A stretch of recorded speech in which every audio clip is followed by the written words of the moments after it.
Се мешаат ли партијата и државата при активностите на заменикот министер за надворешни работи Зоран Димитровски? Од неговата партија Демократски сојуз на 1 мај преку мејл соопштија дека Димитровски како функционер бил во посета на Азербејџан, каде се одржале првите политички консултации меѓу двете министерства за надворешни работи. Дури ден подоцна МНР на својата веб страница го објави соопштението, чија содржина е иста како од партиското. На прашањето зошто јавноста се информира најпрвин од партија за државни активности на Димитровски, а потоа од Министерството, од МНР одговорија дека транспарентноста е меѓу нивните клучни приоритети и тие правеле проценки.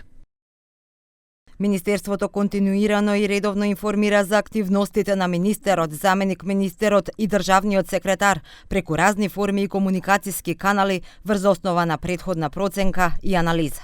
Ова не е прв пат за активностите на заменикот министер, јавноста дознава од партијата на Павле Трајанов Демократски сојуз. Од партијата претходно соопштува и дека Димитровски учествувал на самитот на иницијативата Три мориња во Варшава, како и на форумот во Софија посветен на евроинтеграциите. Од друга страна, етичкиот кодекс за функционерите јасно налага да се оделуваат државните од партиските интереси.